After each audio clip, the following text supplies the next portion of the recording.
নমস্কার, আদাব। Crime petrol দস্তাকে আপনাদের সবাইকে আবার স্বাগত জানাই। আজ আমরা আপনাদের দেখাচ্ছি আশুতোষ হত্যাকাণ্ডের দ্বিতীয় তথা শেষ ভাগ। দুই ভাই গজেন্দ্র প্রসাদ আর আশুতোষ প্রসাদ করমপুর গ্রামে থাকত। গজেন্দ্র প্রসাদের গ্রামে ইলেকট্রিক্যাল শপ ছিল আর তার বাবা একজন কৃষক ছিলেন, যিনি বাড়িতে অবসরে জীবন কাটাচ্ছিলেন। ছোট ভাই আশুতোষ কানপুরে সবেমাত্র নিজের পড়াশোনার ফাইনাল ইয়ার শেষ করেছিল আর কাজের সন্ধান শুরু করার জন্য তার মার্কশিটের অপেক্ষায় ছিল। 14 এপ্রিল 2013-এ গজেন্দ্র তার দোকানের মালের অর্ডার দিতে কানপুরে গেল, যেটা সে প্রায়ই করত। আর করমপুর থেকে কানপুরে গেলে নিজের ভাই আশুতোষের সঙ্গেও সে দেখা না করে ফিরত না। এবারও গজেন্দ্র আশুতোষের সঙ্গে দেখা করতে গেল, কিন্তু যখন আশুতোষের ভাড়া বাড়িতে পৌঁছলো সে অবাক হয়ে গেল যে বাড়ির দরজা খোলা ছিল, কিন্তু যখন সে ভেতরে গেল তার পায়ের নিচ থেকে মাটি সরে গেল। সেখানে সে তার ভাইয়ের লাশ পড়ে থাকতে দেখল, যার মুখটা অ্যাসিড দিয়ে পোড়ানো হয়েছে। আতঙ্কিত গজেন্দ্র পুলিশকে ফোন করে।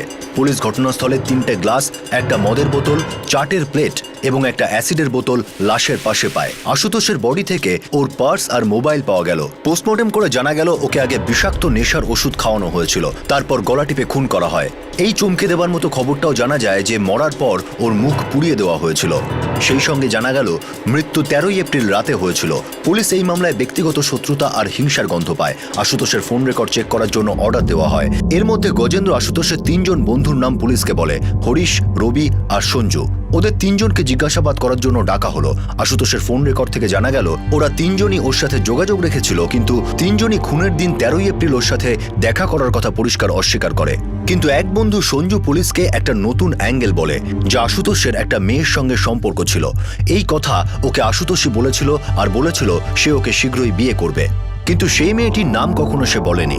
আশুতোষের দাদা গজেন্দ্রকে যখন এই কথা জিজ্ঞাসা করা হয়, তখন সে বলে যে আশুতোষের সঙ্গে কোনো মেয়ের প্রেম ছিল না, কারণ আশুতোষ বাড়ির লোকেদের কাছে কখনো কোনো কথা লুকোতো না।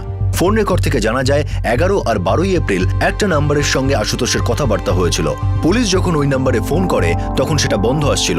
অন্যদিকে পুলিশ এটা জানতে চেষ্টা করছিল যে ওই অ্যাসিডের বোতল কোথা থেকে কেনা হয়েছিল। ওই বোতলের ছেঁড়া লেবেল থেকে পুলিশ সূত্র পায় যে এই অ্যাসিড কোথা থেকে কেনা হয়েছে। আশুতোষের ফোন রেকর্ড থেকে পাওয়া সেই রহস্যময় নাম্বারটা জানা গেল ওরই গ্রামের ছেলেবেলার বন্ধু পঙ্কজ সিং এর। পুলিশ যখন পঙ্কজের বাড়িতে পৌঁছলো, এটা শুনে অবাক হয়ে গেল যে পঙ্কজের বাবা চন্দ্রভান সিং তার নিরুদ্দেশ হওয়ার রিপোর্ট জমা করেছেন। পুলিশ একটু অবাক হয়ে যায়। 13 এপ্রিল সকালে মিসিং কমপ্লেন করা হয়েছিল। পুলিশের মনে হচ্ছিল হয়তো পঙ্কজের পরিবারের এতে হাত আছে। ইতিমধ্যেই সেই দোকানটাও পাওয়া গেল যেখান থেকে অ্যাসিড কেনা হয়েছিল। দোকান থেকে জানা গেল অ্যাসিড 13 এপ্রিল সকালে করমপুরের পঙ্কজ সিং কিনেছিল। এখন পুলিশের বিশ্বাস হয়ে গিয়েছিল এই খুনের পিছনে পঙ্কজ সিং এর হাত অবশ্যই আছে। এর মধ্যে একটা সূত্র থেকে পুলিশ জানতে পারে যে 12 এপ্রিল করমপুর থেকে শুধুমাত্র পঙ্কজ উধাও হয়নি, সেদিন থেকে রেশমি চৌহান বলে একটি মেয়েকেও পাওয়া যাচ্ছিল না। আর রেশমি একজন পুলিশ কনস্টেবল ব্রিজেশ চৌহানের বোন। পুলিশ রেশমির বাড়িতে পৌঁছতেই তার বাড়ির লোক পুলিশকে বলল তারা রেশমির কোনো খবর জানে না। পরে তার বাবা মহেন্দ্র চৌহান, মা কুসুম আর ছোট ভাই সাগর চৌহান বলে যে ব্রিজেশ রেশমিকে একজন আত্মীয়ের বাড়িতে নিয়ে গেছে। পুলিশের মনে হলো হয়তো এই মেয়েটির কথাই আশুতোষের বন্ধু সঞ্জু বলছিল। পুলিশ ব্রিজেশ চৌহানকে জিজ্ঞাসাবাদ করতে মোরাদাবাদ পৌঁছলো। ব্রিজেশ প্রথমে রেশমির ঠিকানা বলতে চায়নি। তারপর সে বলল সে রেশমিকে দুঃসম্পর্কের কাকা কেবল সিং এর বাড়ি ভাদোয়ে রেখে এসেছে। ভাদোই পুলিশকে খবর দেওয়া হলো, কিন্তু জানা গেল রেশমি কেবল সিং এর বাড়িতে নেই। কেবল সিং বলল ব্রিজেশ কোনোদিন রেশমিকে তার বাড়িতে রেখেই যায়নি। পুলিশ অনার কিলিং এর গন্ধ পাচ্ছিল। আশুতোষ মারা গিয়েছিল, পঙ্কজ পালিয়েছিল, রেশমি নিরুদ্দেশ ছিল। ব্রিজেশকে গ্রেফতার করে জিজ্ঞাসাবাদের জন্য কানপুরে আনা হলো। এর মধ্যে কানপুরে আশুতোষের কলেজে ওর বন্ধু সঞ্জু কিছু পেপার নিতে গেল। ব্রিজেশ জিজ্ঞাসাবাদের সময় প্রথমে আশুতোষের খুনে যুক্ত থাকার কথা অস্বীকার করলেও পরে মেনে নিল যে পঙ্কজ আশুতোষকে খুন করেছে। এবার তারপর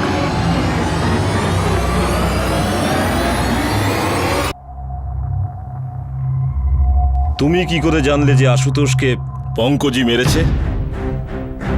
পঙ্কজকে আশুতোষকে মারার জন্য আমি বলেছিলাম। আর রেশমির লাশ কোথায়?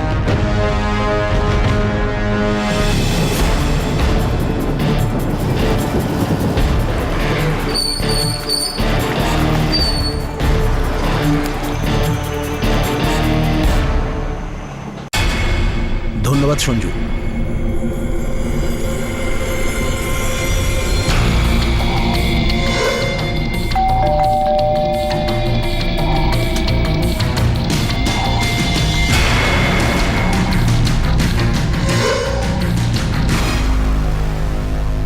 ব্রিজেশ, এখন সব সত্যি কথা বলো। তোমার বোন রেশমি কোথায়? পঙ্কজ কোথায়? তুমি পঙ্কজকে আশুতোষকে মারার জন্য কখন বলেছিলে? কেন বলেছিলে? আশুতোষ আমার ছোটবেলার বন্ধু ছিল, তবুও আমার সাথে বিশ্বাসঘাতকতা করেছিল।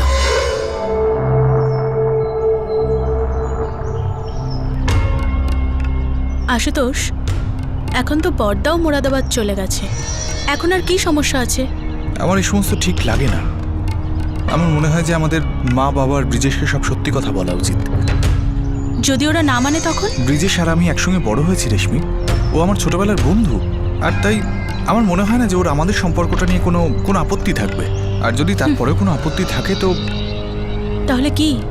তাহলেও আমি তোমাকেই বিয়ে করব, তাতে যাই হোক না কেন।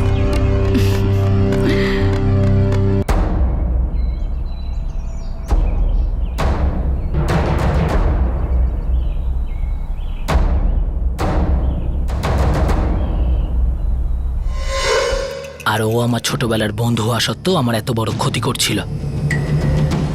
সবাই এই ব্যাপারটা জানতো,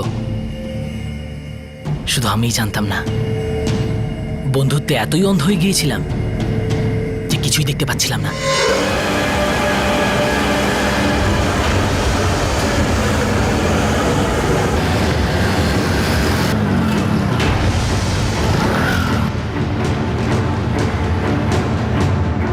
দাদা, আশুতোষ যখনই কানপুর থেকে আসে না, ওরা এখানেই দেখা করে। আর তুমি বাড়িতে থাকো তাই ওরা বাড়িতে দেখা করতে পারে না। এসব কতদিন ধরে চলছে? অনেক দিন ধরে চলছে, পঙ্কজদাও এটা জানে। ভাই, তুই যদি আগে থেকে জানতিস তাহলে আমাদের জানাসনি কেন? আমি তো ভেবেছিলাম যে তুই জানিস। মনে আছে যখন প্রথম প্রথম তোর বাড়িতে আমরা দেখা করতাম, তখন আশুতোষ আগেই চলে আসতো রেশমির সঙ্গে সময় কাটানোর জন্য।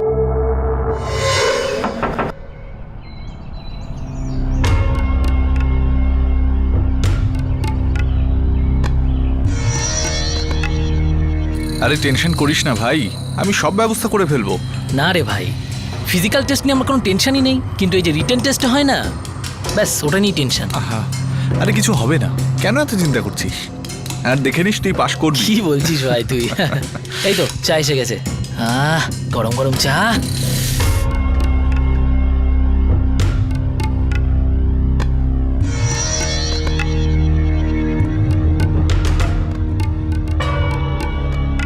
আরে ভাই, তোরা তো তবু একটু এগিয়ে গেছিস, আর এক আমি সেই পেছনেই পড়ে আছি। আর এই আশুতোষ, ও তো একটা গ্র্যাজুয়েটও হয়ে যাবে।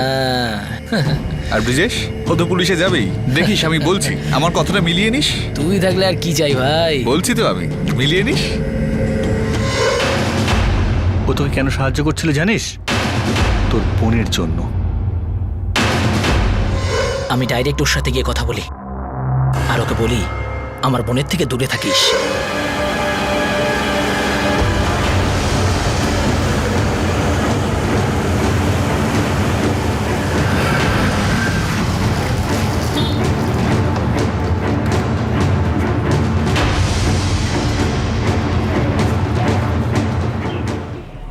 কিন্তু ব্রিজেশ, আমি রেশমিকে ভালোবাসি ভাই। ভুলে যা তুই ওকে, ওকে একা ছেড়ে দে। তোর প্রবলেমটা কি বলতো? আমার প্রবলেম নেই তুই ভাবিস না। তুই নিজের বন্ধুর সাথে বিশ্বাসঘাতকতা করেছিস।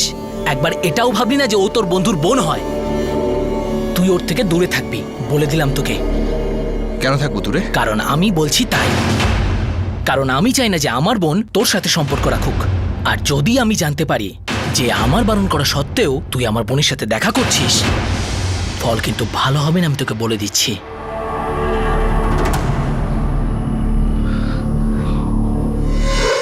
কিন্তু আশুতোষ কিছুতে বুঝতেই চাইছিল না। ও আমার বোনের পিছুই ছাড়ছিল না। আমার কাছে আর অন্য কোনো রাস্তাই ছিল না।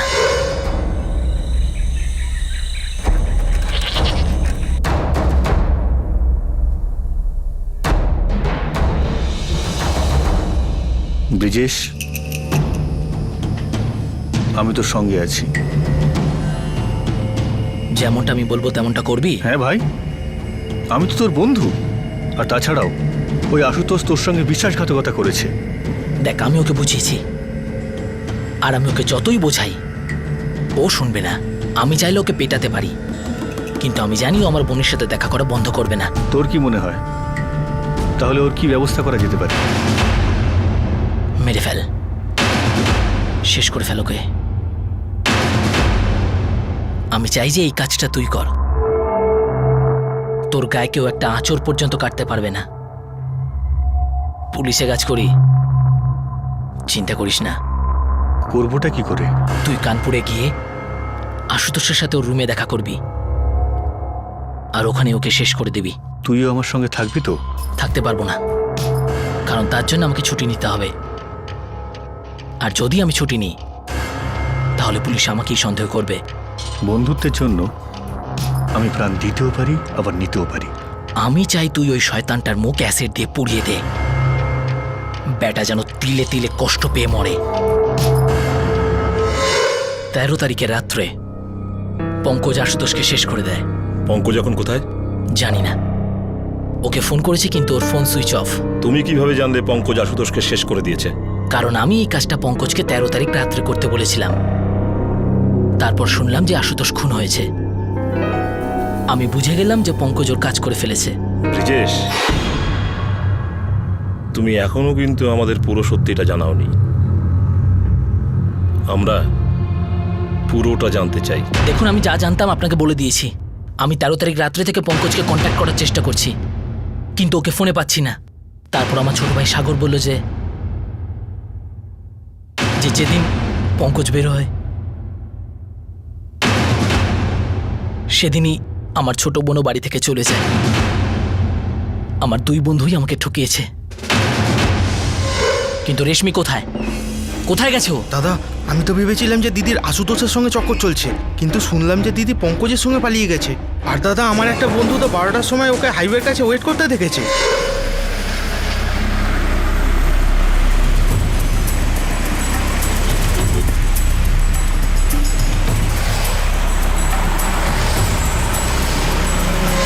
ও কানপুরে যাচ্ছে, আর শুনেছি যে ও পঙ্কজের সঙ্গে পালিয়ে গেছে। আমার 2 বন্ধু আমাকে ঠকিয়েছে, আমার বোনও আমাকে ঠকিয়েছে। আমি ভেবেছিলাম যে পঙ্কজই আমার আসল বন্ধু, যে আমার জন্য সবকিছু করতে পারে। আমি কি করে জানবো যে ওই সবকিছু নিজের জন্য করছিল? ও আমার সাথে বিশ্বাসঘাতকতা করেছে। এখনো কিন্তু তুমি আমাদের সামনে পুরো সত্যি কথাটা বলছো না। সত্যি?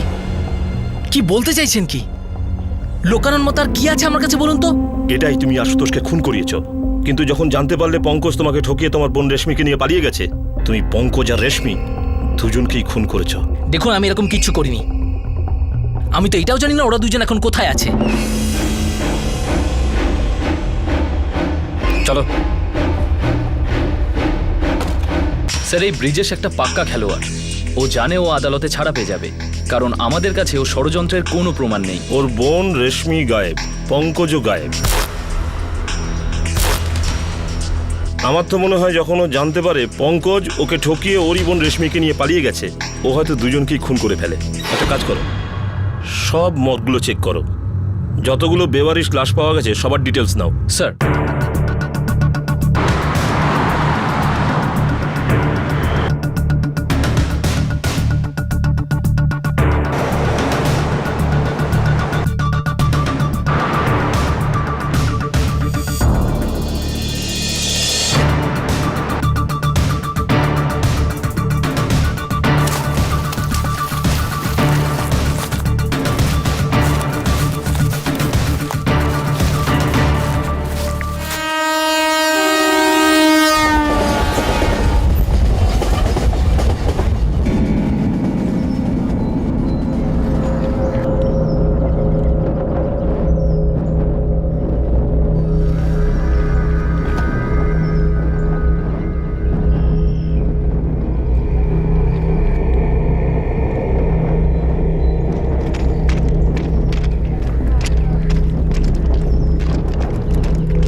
রেশমি চৌহানের ভাই কনস্টেবল ব্রিজেশ চৌহান ষড়যন্ত্রের সমস্ত নকশা মেলে ধরল, কিন্তু এখনো পঙ্কজ সিং আর রেশমি চৌহানের কোনো খবর পাওয়া যাচ্ছিল না। পুলিশ সন্দেহ করছিল ব্রিজেশ চৌহান ওদের গুম করে দিয়েছে, কিন্তু এই কথাটারও কোনো প্রমাণ তারা পাচ্ছিল না।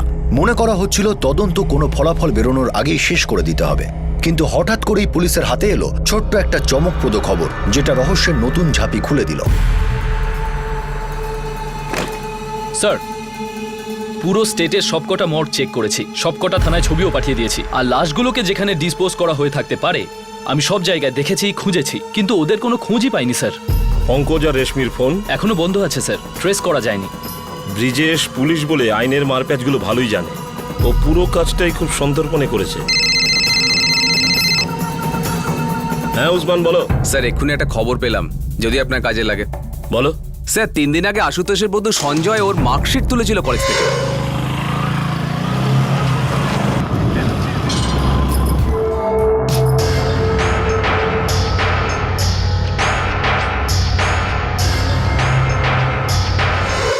মার্কশিট? কিন্তু আশুতোষের মার্কশিট নিয়ে ও কি করবে? জানি না, কিন্তু এখনো বেপাত্তা। ঠিক আছে, মার্কশিট, এটা কি কোনো কাজের খবর হতে পারে?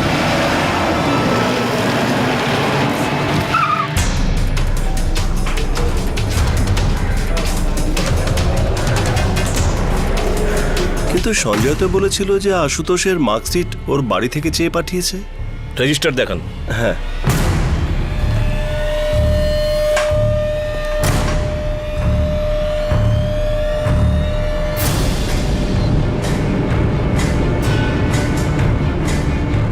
স্যার সঞ্জুর ফোন বন্ধ আর ও নিখোঁজ।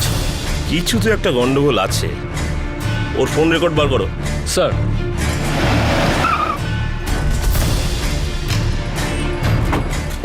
আশুতোষের মার্কশিট? আমি এ ব্যাপারে কিছু জানি না স্যার। কিন্তু আশুতোষের বন্ধু সঞ্জীব তো কলেজ থেকে এটা বলেই মার্কশিট নিয়ে এসেছিল যে সেটা বাড়ির লোক চেয়েছে। জানি না কেন ও এরকম করলো। ও আশুতোষের মার্কশিট নিয়ে কি করবে?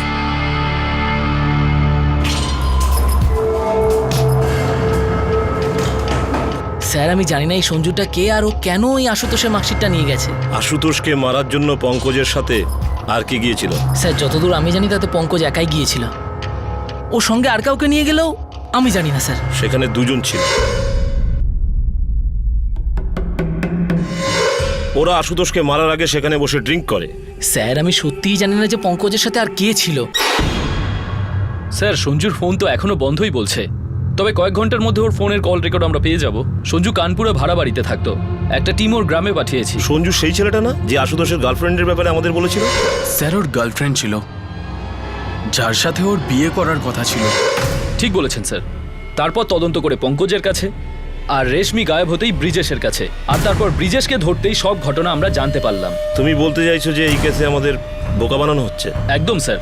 হতে পারে এই ষড়যন্ত্রের পেছনে শুধু শত্রুতারই অ্যাঙ্গেল নেই, অন্য কোনো অ্যাঙ্গেল আছে, যেমন প্রপার্টি বা অন্য কিছু। তোমার ইশারা কি আশুতোষের দাদা গজেন্দ্রর দিকে? স্যার গজেন্দ্রও নিজের ভাই আশুতোষকে রাস্তা থেকে সরানোর প্ল্যান করতে পারে।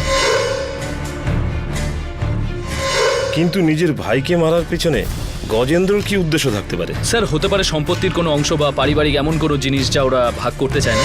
পূর্বপুরুষের এই জমি, আর আমার তো দুটোই ছেলে, আশুতোষ আর গজেন্দ্র। আমি ওদের উপর কিছু চাপাতে চাই না। কিন্তু তবুও আশুতোষের মার্কশিট ওর কেন দরকার হবে? কোনো সরকারি অফিস থেকে কোনো ডকুমেন্ট নিতে।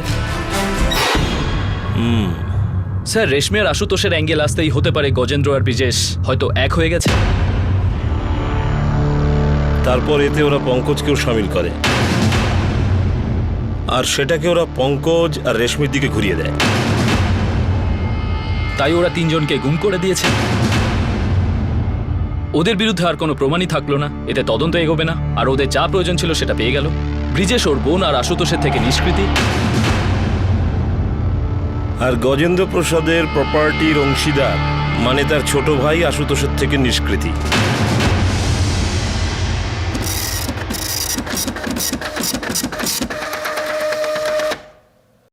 স্যার সঞ্জু গজেন্দ্রর সঙ্গে সব সময় কন্ট্যাক্টে ছিল। যে রাতে আশুতোষ খুন হয় সে রাতে ওর সঙ্গে ওর ঘরে তৃতীয় ব্যক্তিটা সঞ্জুই ছিল।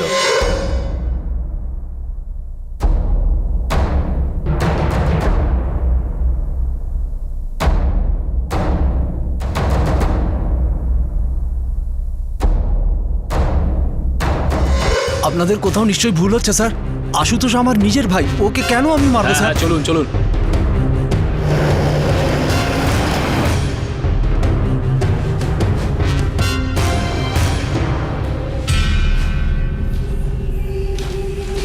কি প্ল্যান ছিল বলো? আমি সত্যি কথা বলছি স্যার, এরকম কোনো ষড়যন্ত্রের ব্যাপারে আমি কিচ্ছু জানি না। আশুতোষের মৃত্যুর খবর প্রথমে তুমি পুলিশকে দাও।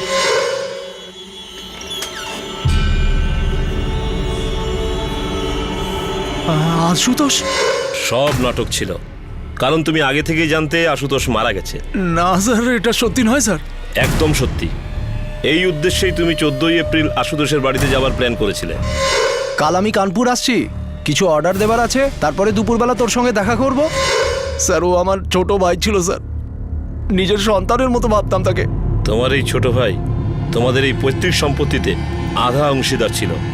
না স্যার, এরকম কোনো সমস্যা ছিলই না আমাদের মধ্যে। এইরকম সমস্যা ছিল না তো কিরকম সমস্যা ছিল? বলছি তো স্যার, কোনো রকম সমস্যাই ছিল না। ওকে তো গ্র্যাজুয়েশন অবধি পড়াশোনা আমিই করিয়েছি স্যার। এই সঞ্জু আশুতোষের মার্কশিট নিতে কেন গিয়েছিল? সেটা আমি জানি না স্যার। কিন্তু ও তো তোমার সাথে যোগাযোগ রেখেছিল, তুমি প্রায়ই ওর সাথে ফোনে কথা বলতো। ও স্যার আশুতোষের বন্ধু ছিল, তাই ও মাঝে মাঝে ফোন করতো, জিজ্ঞেস করতো যে দাদা আশুতোষের খুনিরা ধরা পড়লো কিনা। কেন? ও কি আশুতোষের জীবনী লিখছিল নাকি? ওর এত কিসের ইন্টারেস্ট ছিল যে আশুতোষের খুনিরা ধরা পড়েছে কি পড়েনি? সেটা তো আমি জানি না স্যার, আমি ওর সাথে ভাইয়ের বন্ধু হিসেবে কথা বলেছি। তুমি এবং ব্রিজেশ মিলে পঙ্কজ আর রেশমিকে কোথায় এবং কবে মেরেছ? আপনি কি বলছেন স্যার? ভগবানের দিব্যি, আমি এসব ব্যাপারে সত্যি কিছু জানি না স্যার। স্যার, একটা নাম্বার পেয়েছি 2013-19 এপ্রিল থেকে এনার কাছে ফোন আসা শুরু হয় আর 23 এপ্রিল পর্যন্ত আসে। কার নাম্বার এটা? দিল্লির কোনো জ্ঞানীলালের, কিন্তু এখন এই নাম্বারটা বন্ধ। কে জ্ঞানীলাল? আমার এক পরিচিত স্যার, আগে কানপুরে থাকতেন। ওর মোবাইল বন্ধ কেন? আমি জানি না স্যার। কিন্তু জ্ঞানীলাল এই নাম্বারটা 19 এপ্রিলই নিয়েছিল আর এই হলো তার সব কল রেকর্ডস। সত্যি বলছি স্যার, আমার কাছে একটা কল এসেছিল, ওর সম্পর্কে আমি এর থেকে বেশি আর কি জানতে পারি স্যার। গজেন্দ্র তো মুখই খুলছে না, কিন্তু 100% এর মধ্যে জড়িত। স্যার, এরা খুব ভালো করে জানে যে যদি চুপ করে থাকে তাহলে তদন্ত আর এগোবে না। ওই জ্ঞানীলালের কোনো খবর? ও সিম কার্ডটা দিল্লির জাহাঙ্গীরপুরি এলাকা থেকে কিনেছিল, আর এই সিম কার্ডটা নেওয়া হয়েছিল শুধুমাত্র দুজনকে কল করার জন্য। এক তো হলো গজেন্দ্র, দ্বিতীয় নাম্বারটা হলো 4449098890। এই নাম্বারটা জাহাঙ্গীরপুরীর কোনো ব্রোকারে স্যার। Property broker? এই পুরো কেসটায় খুব চালাকির সঙ্গে কাজ করা হয়েছে যাতে তদন্ত আগে না এগোতে পারে। চলো ওই প্রপার্টি ব্রোকারের সঙ্গে দেখা করি।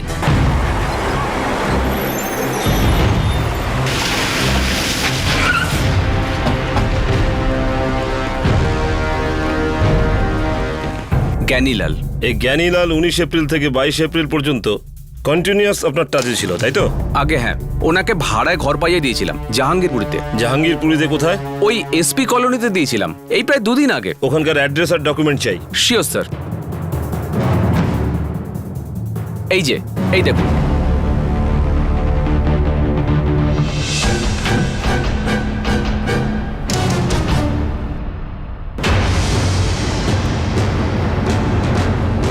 এবার ষড়যন্ত্রটা কি ছিল বুঝতে পেরেছি।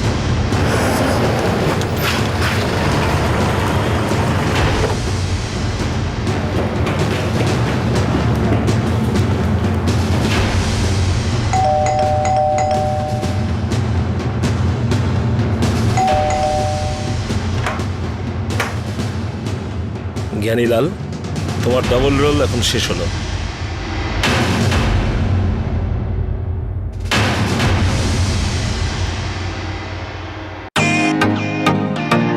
Welcome to beaten world. How may I assist you? নতুন ফ্ল্যাটের জন্য একটা স্ট্যান্ড ফ্যান আর কুলার নেব। এই পচা গরম থেকে একটু স্বস্তি চাই। বাজার চলতে সব ব্র্যান্ড আর ভরসাযোগ্য নয়। তার জন্য তো আমাদের ফ্যান আছে, all purpose bullet table fan, ceiling fan. আমাদের সিলিং ফ্যান কিন্তু 30 মাসের ওয়ারেন্টি সহ পাওয়া যায়। আছে ফারাটা 2 বছরের ওয়ারেন্টি, 17 থেকে 20 মিটার এয়ার ফ্লো। মধ্যবিত্তের সাধ্যের মধ্যে একমাত্র ভরসাযোগ্য ব্র্যান্ড বিটেন। আমাদের কুলারের কিন্তু অনেক range, 45 litres, 50 litres, 70 litres, 90 litres, 110 litres. Honeycomb সহযোগে বিটেনের সব কুলারের ওয়ারেন্টি 1 বছর। চেনা হাওয়ায় অচেনা অনুভূতির জন্য একমাত্র আদর্শ বিটেন। গরমে স্বস্তি পেতে বিটেনের ফ্যান হোক বা কুলার, আজই আনুন বাড়িতে। Beaten, digitally yours.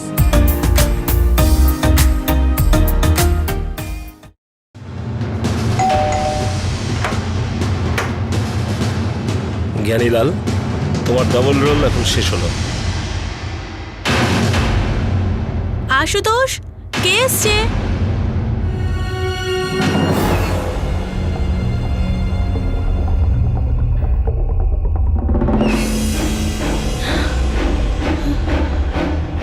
চলুন ম্যাডাম, আজ আপনাকে পুলিশ স্টেশনে খাওয়াবো।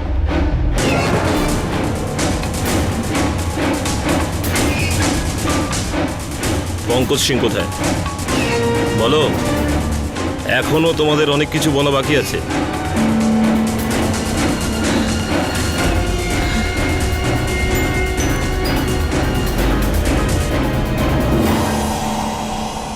যেই আশুতোষ প্রসাদকে খুন করা হয়েছিল, যার মুখ পুড়িয়ে দেওয়া হয়েছিল, সে দিল্লির একটা বাড়িতে বেশ আনন্দেই দিন কাটাচ্ছিল রেশমি চৌহানের সাথে। এখন প্রশ্ন এটাই উঠছিল যে আশুতোষের বাড়িতে যার লাশ পাওয়া গিয়েছিল সেটা কার? পঙ্কজ কোথায় ছিল? আর এই মৃত্যুতে আশুতোষ বা অন্য কারো কি লাভ হতে পারে? আশুতোষ যখন সবকিছু বলল, মামলাটা একটা নতুন দিকে মোড় নিল।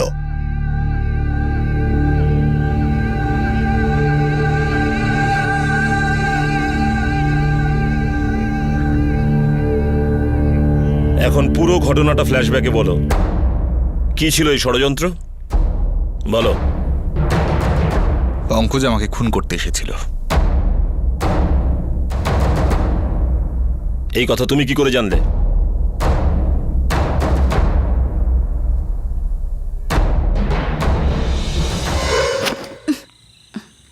ওই আশুতোষ তোর সঙ্গে বিশ্বাসঘাতকতা করেছে।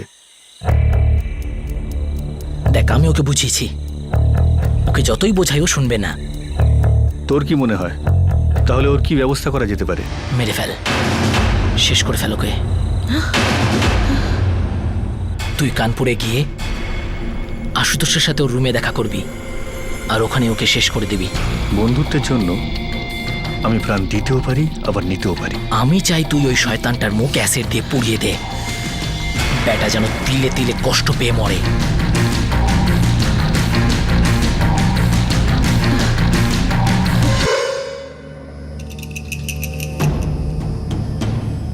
আমি ব্রিজেশ দাদার আশুতোষকে খুন করবার প্ল্যানটা শুনে নিয়েছিলাম। আমি আশুতোষকে খুব ভালোবাসি।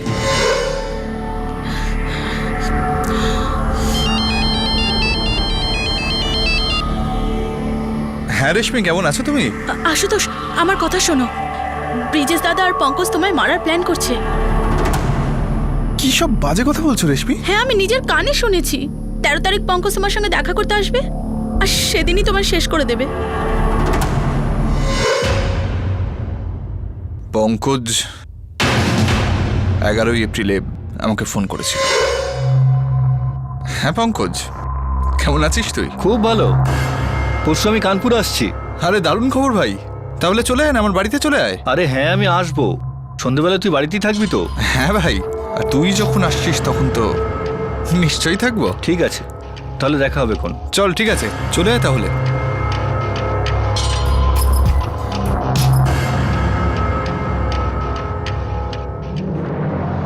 হ্যাঁ, কিছু কাজ আছে, তাড়াতাড়ি আয়।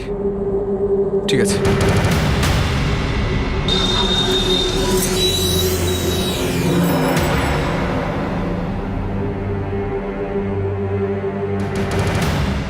তোর যখন জীবনের ব্যাপার, আমি সব কিছু করব। আরে তুই আমার বেস্ট ফ্রেন্ড। ওর সঙ্গে অ্যাসিড আনছে আমার মুখটা পুড়িয়ে দেওয়ার জন্য। আসতে দে, দেখে নেব ব্যাটাকে।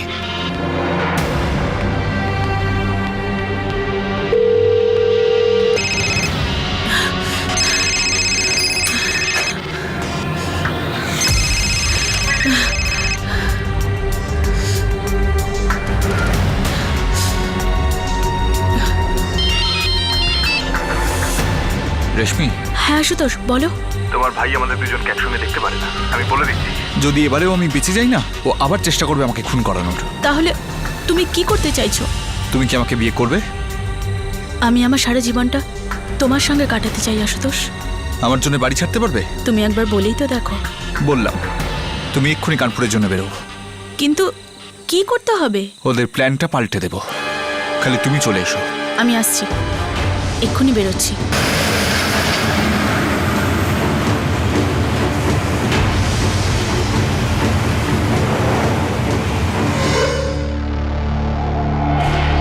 সেদিন রাতে আমি কানপুরে সঞ্জুর বাড়িতে থাকি। আর সেই রাত্রে পঙ্কজ আমাকে খুন করার উদ্দেশ্য নিয়ে আমার বাড়িতে আসে।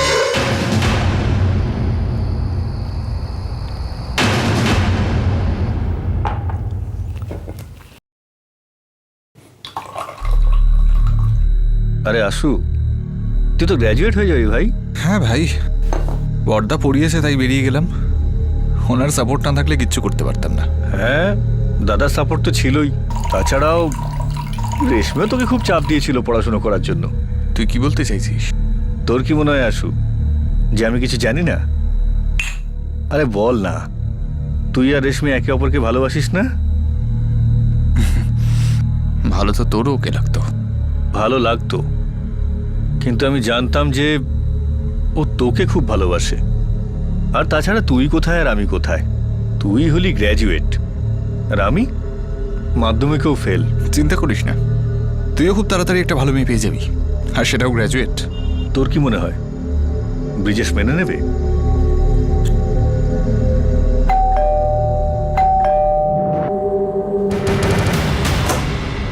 আরে সঞ্জু, আয় ভাই। সব ঠিক আছে তো? ভালো ভালো। আরে বাহ, তোরা তো হেভি মস্তি করছিস। সঞ্জু আমার ছোটবেলার বন্ধু পঙ্কজ। তারপর কি খবর ভাই? তোকে একটা গ্লাস দিই? হ্যাঁ। পঙ্কজ সঞ্জু আমার সঙ্গে কলেজে পড়তো। আরে তোর তো গ্লাস ফাঁকা হয়ে গেছে। আরে না, আরে দে পঙ্কজ। আরে না না, বাস। আর দে দে, কতদিন বাদে দেখা হলো, এটুকুতে না বললে চলে নাকি? কি যে বলিস। আরে আমার জন্য একটা নিয়ে নে। ব্যাস ব্যাস ব্যাস। সঞ্জু সোডাটা একটু নে না।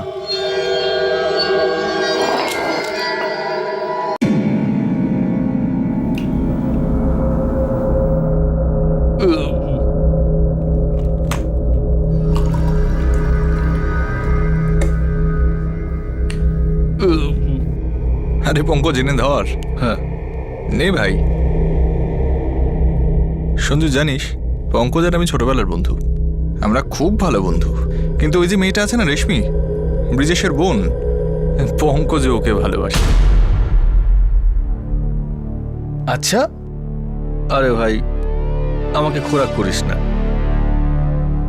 আর জানিস সঞ্জু, ব্রিজেশ চায় না যে রেশমির বিয়েটা আমার সঙ্গে হোক, আর সেজন্যই ও পঙ্কজকে এখানে আমাকে খুন করতে পাঠিয়েছে।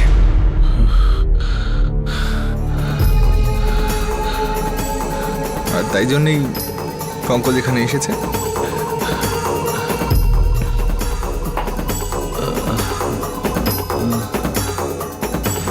তোরা কি ভেবেছিলি রে, যে আমি তোদের প্ল্যানটা জানতেই পারবো না? পঙ্কজ, তুই কি করে জানলি? তুই আর এটা কোনোদিনই জানতে পারবি না যে আমি কি করে জানতে পারলাম।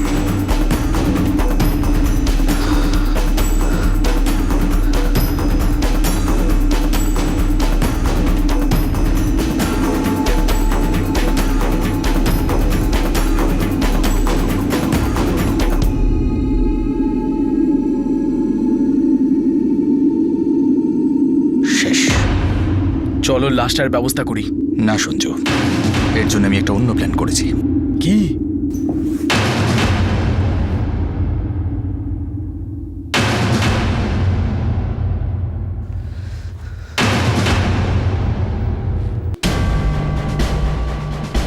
ও আমার মুখটা পোড়াতে চেয়েছিল না?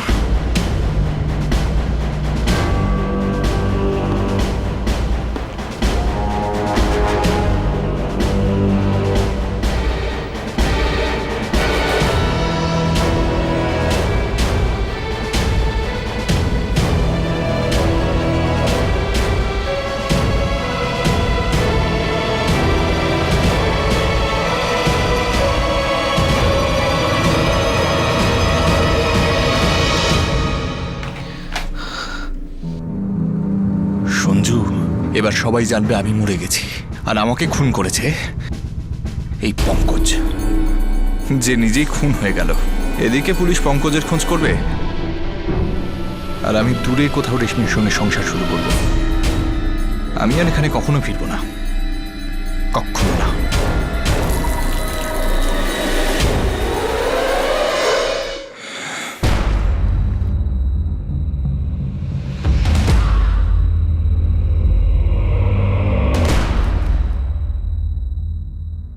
রেশমি আর আমি দিল্লির একটা মন্দিরে বিয়ে করেছি। আমি তো ফিরে আসতেই চাইনি, কিন্তু যেখানেই চাকরির জন্য যেতাম গ্র্যাজুয়েশনের সার্টিফিকেট দেখতে চাইতো, আর সেজন্যই আমি সঞ্জুকে কলেজে মার্কশিট নিতে পাঠিয়েছিলাম।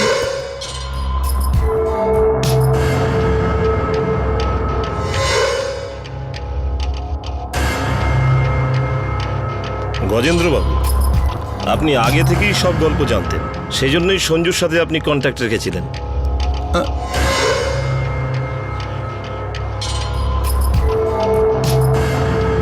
ধন্যবাদ সঞ্জু।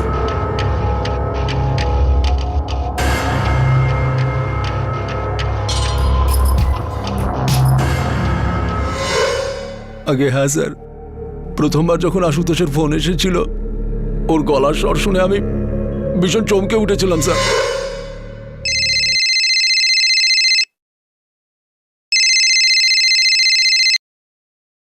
হ্যালো দাদা। কি বলছে? দাদা, আশুতোষ বলছি। আশুতোষ? কে বলছে? দেখুন, মজা করবেন না আমার সাথে। দাদা, আমি আশুতোষই বলছি।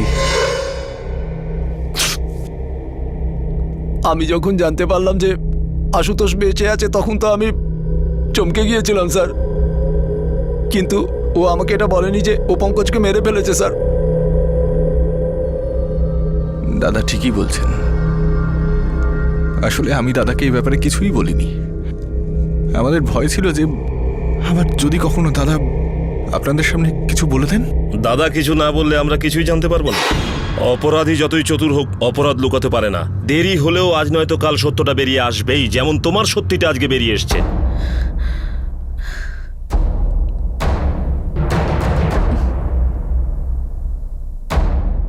পঙ্কজের বাড়ির লোকদের খবর দাও।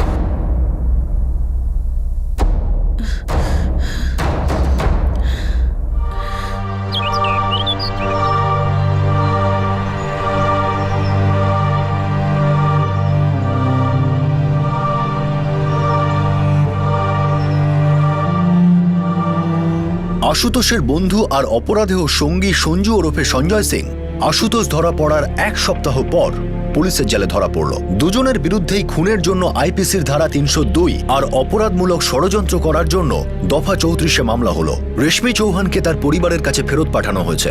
ব্রিজেশ চৌহানের বিরুদ্ধে পর্যাপ্ত পরিমাণ প্রমাণ না থাকায় কেস টিকল না, আর সে আবারও চাকরিতে বহাল হলো। এই কেসের সঙ্গে যুক্ত প্রত্যেকেরই নিজস্ব উদ্দেশ্য ছিল। ব্রিজেশ আশুতোষকে মারার ষড়যন্ত্র এই কারণে করেছিল যাতে তার বোন রেশমিকে আশুতোষের থেকে দূরে সরাতে পারে। রেশমি আশুতোষকে ব্রিজেশ আর পঙ্কজের থেকে বাঁচাবার জন্য এসব করেছিল। আশুতোষ নিজের প্রাণ বাঁচানোর জন্য আর তার বাকি জীবনটা রেশমির সঙ্গে কাটানোর জন্য নিজের বন্ধু সঞ্জুর সঙ্গে মিলে পঙ্কজকে মেরে ফেললো যে ওকে মারতে এসেছিল। এসবের কি কোনো দরকার ছিল? এতে আরো একবার প্রমাণিত হলো যে ক্রাইম নেভার পেজ। আর এই কথাটা আমরা সবাইকে বারবার বলে থাকি। এই অপরাধের সঙ্গে যুক্ত সবার বয়স ২০ থেকে ৩০ বছরের মধ্যে। অবাক করার বিষয় হলো যে ওরা একবারও এটা ভাবলো না যে একসঙ্গে বসে বুদ্ধিমানের মতো ঠান্ডা মাথায় নিজের সমস্ত রাগ ঝেড়ে ফেলে সমাধান বার করা যেতে পারে। কেন ভাবলো না যে এখনো সারাটা জীবন পড়ে আছে? যে পদক্ষেপ ওরা নিল সেটার কোনো যুক্তি হয় না। এটা এমন একটা নাটক ছিল যার পরিণতিতে একজনের প্রাণ দিতে হয়েছিল, দুজনকে জেলে যেতে হয়েছিল, আর বাকি যে দুজন থাকলো তারা হয়তো তাদের বাকি জীবনটা এর জন্য আফসোস করতে থাকবে। আপনাদের সাথে আবার দেখা হবে ক্রাইম পেট্রোল 10 থেকে আরো একটা নতুন কেস নিয়ে। ততক্ষণ নিজের খেয়াল রাখবেন, সুরক্ষিত থাকবেন, আর মনে রাখবেন ঠান্ডা মাথায় নিজেদের মধ্যে আলোচনা করে অনেক সমস্যার সমাধান করা সম্ভব। জয় হিন্দ।